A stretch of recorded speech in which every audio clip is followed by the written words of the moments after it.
เชื่อว่าตอนนี้หลายคนก็คือสิรับแหล้วเนาะบางคนก็ไก่สิรับเจ้าเนาะอาลีฟาร์มก็หาแหล่เวียกเจ้าเนาะเอาไข่เข้าตู้ทั้งหมด10แตะมันนี่10กว่าๆเจ้าเนาะ300กว่าหน่วยอันนี้เป็นไข่เป็ดเด้อเจ้าเด้อสำหรับผู้ใดอยากได้ลูกเป็ดเจ้าทักมาหาอาลีฟาร์มเด้อลูกเป็ดอยู่อาลีฟาร์มนี่แข็งแรงเด้อเจ้าเด้อเพราะว่าเป็ดอยู่อาลีฟาร์มนี่ใส่ตู้ออโต้เป็นตู้อนุบาลเจ้าเนาะระบบน้ำอัตโนมัติเจ้าเนาะแล้วก็มีระบบควบคุมอุณหภูมิเป็ดบ่เป็นหวัดบ่เป็นขี้ถอกท้องเจ้าแข็งแรงหลายเนาะถามมาซื้อน้ำอาลีฟาร์มนี่แข็งแรงอีหลีเด้อเจ้าเด้อหลายคนเอาไปเลี้ยงก็ใหญ่ดีเจ้าเนาะน้อยนักสิตายมันบ่แม่นเป็ดจากเมืองนอกเจ้าเนาะสภาพอากาศอยู่บ้านเฮามันก็ใกล้เคียงกันอีกอย่างนึงเฮาเฮ็ดเป็นเขาเอิ้นว่าหยังเฮ็ดเป็นอันนั้นเฉพาะเลยเจ้าเนาะบ่ได้แม่นไปซื้อลูกมันมาขายเจ้าเนาะฉะนั้นเป็ดมันก็จะแข็งแรงเจ้าเกิดมาเป็นสุดเฮาก็ทำความสะอาดอย่างดีเนาะ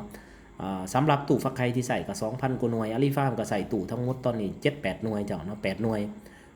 หลักก็มาเฮ็ดตู้ใหญ่นี่บ่ไหวเจ้าเนาะบ่บักเตกับบักดาตื่นสายมาเปิดเพลงบ่มีผู้อื่นเลย สำหรับผู้ใดมีงบประมาณบ่หรือว่ามี ใช่ปฏิหนึ่งหัวใจเนาะ ขึ้นมาหน่อยนึงเจ้าเนาะในนำให้ บ่มีผู้อื่นดอกน้องโอ้แต่ก็เปิดเพลง2เทื่อบ่สุดแรงหมู่ว่าเล็กหลายปิดไว้ บัดนี้บ่ทันได้ออกแล้วเจ้าเนาะมันก็เปิดอย่าง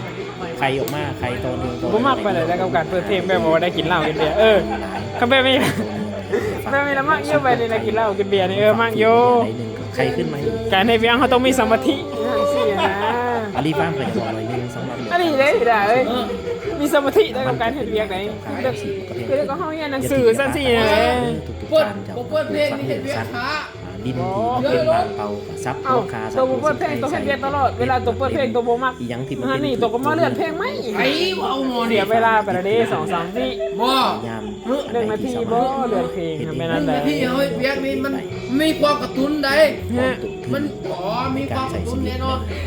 มีเงินเดือนเก็บคือเพิ่นว่า ลมเดียวอยู่ มันมีความกระตุ้นเปิดเพลงเนี่ย ทีเดียวลมเดียวทีเดียว เอ้ามึงขึ้นบ้างเอ้า หาเงิน สมมุติว่าเปิดเพลงเด่นนี่เนาะเอาอยู่ในนี่เอาเอาให้เวียกเอามันมีความกระตุ้นเฮาเอา มันก็เสียเวียกมาแล้วเด้ สมมุติว่าผมเปิดเพลงแล้ว เงินเก็บถ้าหาก นี่อยู่มันก็สามที่เฮ็ดทวีกมันก็ไว้เด้ ไอ้เอาเนาะมีความกระตุ้น สมมุติตัวเฮ็ดเวียกได้มื้อนี้ได้2ตู้ตื่นมาตัวได้เฮ็ดเวียกได้ตู้นึงมันก็มีปลายมันอีก บ่มัน กันเจ้าเนาะ มันคนละแบบ ทางไหนจะไต่ บ่ ตู้ เปิดเพลงก็เปิดเพลงนี่ เป็ดหน่อยไก่หน่อยเทศ ว่าได้ก็บ่ถึกเด้ดอกบ่เปิดเพลง ได้แล้วเฮาซะ บ่เปิดเพลงที่มันถึกสุด บ่นอนเดียวบ่ได้แล้วจ้า ได้ บ่เปิดเพลงนอนที่ยัง